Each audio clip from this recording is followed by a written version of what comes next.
Albert Einstein এতটাই প্রতিভাবান এবং মেধাবী ছিলেন যে প্রায় 1000 বিজ্ঞানীদের কাজ তিনি একাই করতে সক্ষম ছিলেন। যে সকল বিষয় নিয়ে সাধারণ মানুষ চিন্তা করতে পারে না তা নিয়েই কাজ করতেন তিনি।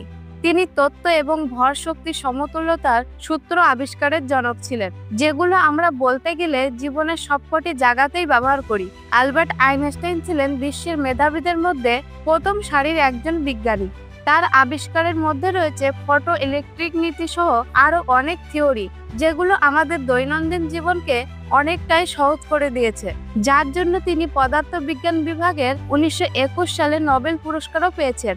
সুখকে কি কখনো আমরা সূত্রের মাধ্যমে প্রকাশ করতে দেখেছি? কিভাবে আসে সুখ কখনো কি আমরা ভেবে দেখেছি? আইনস্টাইন কিন্তু আসলে সুখের সূত্র আবিষ্কার করেছিলেন। 1922 সালে তিনি জাপানের এক অনুষ্ঠানে সুখের এই তত্ত্বটি প্রকাশ করেছিলেন। তার একটি ছোট নোটে সুখের সূত্র লেখা ছিল। ওই নোট তিনি দিয়েছিলেন টোকিওর এক বার্তাবাহককে। ওই বইতে সংক্ষেপে সুখী জীবনযাপনের তত্ত্বটি লেখা ছিল। আইনস্টাইনের এত জ্ঞান বুদ্ধির জন্য অনেক গবেষকরাই তার মস্তিষ্ক নিয়ে গবেষণা করতে চেয়েছিল।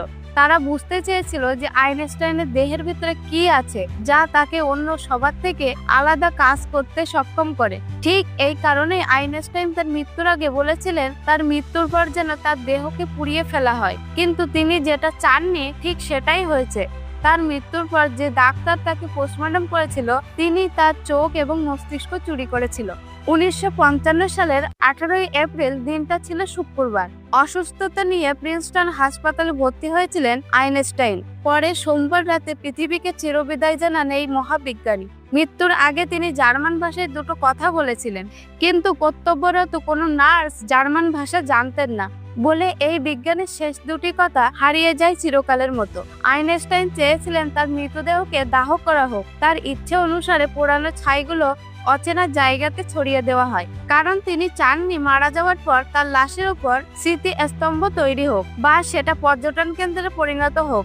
গোপনে ডেলাওয়্যার নদীতে তার দেহভস্মকে ছড়িয়ে দেন আইনস্টাইনের বন্ধু ওটোনাথন। প্রিন্সটন হাসপাতালে অ্যালবার্ট আইনস্টাইনের মৃত্যুর পর তার পরিবারের বিনা অনুমতিতেই তার মস্তিষ্ককে চুরি করা হয় গবেষণার জন্য। যিনি তার মস্তিষ্ক চুরি করেন তার নাম হচ্ছে ডক্টর হার্ভে। চুরি করার পর ডক্টর মস্তিষ্কের অনেকগুলি ছবি তোলেন এবং আইনস্টাইনের ব্রেনকে 240টি টুকরোয় ভাগ করেন। তিনি ওই টুকরোগুলোকে স্লাইড তৈরি করেন এবং অন্যান্য বিজ্ঞানীদের কাছে অধ্যয়নের জন্য পাঠান। পরবর্তীতে যখন হাসপাতালে কর্তৃপক্ষ বিষয়টি জানতে পারেন তখন সেই ডাক্তার হার্ভিকে বহিষ্কার করেন।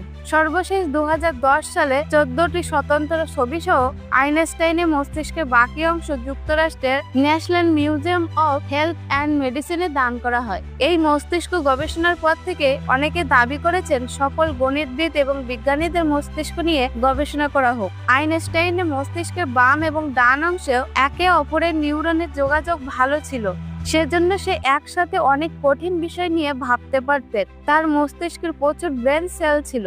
আইনস্টাইন গণিতে এতটাই ভালো ছিলেন যে সেগুলি না লিখে তার মাথায় কঠিন সমস্যাগুলির সমাধান করতে পারতেন। একজন সাধারণ মানুষের মস্তিষ্ক সাধারণত 1400 গ্রাম হয়ে থাকে, কিন্তু অ্যালবার্ট আইনস্টাইনের মস্তিষ্ক ছিল 1230 গ্রাম। তার মস্তিষ্ক অন্য সকলের চেয়ে আকারে ছোট ছিল।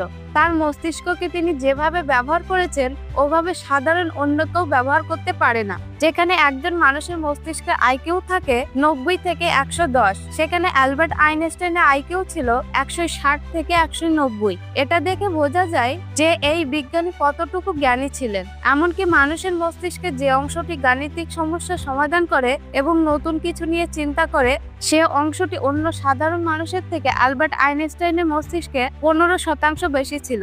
এমনকি তার মস্তিষ্কে গবেষণা করতে গিয়ে গবেষকরা দেখতে পেয়েছেন যে তার বয়স অনুযায়ী মস্তিষ্কের বয়স যতটুকু হওয়া দরকার তা হয়নি। তার মস্তিষ্কের বয়স দেখে তার আসল বয়সের সাথে মেলাতে পারেনি অনেক বিজ্ঞানী। হয়তো এই কারণে এই মস্তিষ্ক থেকে বের হয়েছে বিজ্ঞানের যুগ যুগান্তরকারী সব থিওরি, যা দিয়ে এখনো গবেষকরা তাদের গবেষণাগুলো চালিয়ে যাচ্ছেন।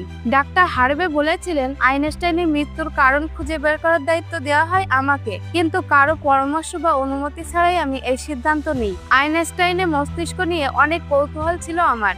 আমি চাইনি পৃথিবীর এত খ্যাতিমান একজন মানুষের মস্তিষ্ক হাতছাড়া করতে।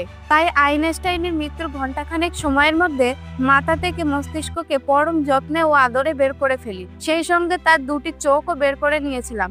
যা একটি বইমে সংরক্ষণ করে আইনস্টাইনের চোখের চিকিৎসক হেনরি আব্রামসের কাছে পৌঁছে দিই। আইনস্টাইন শৈশব থেকেই ছিলেন সৃষ্টিশীল।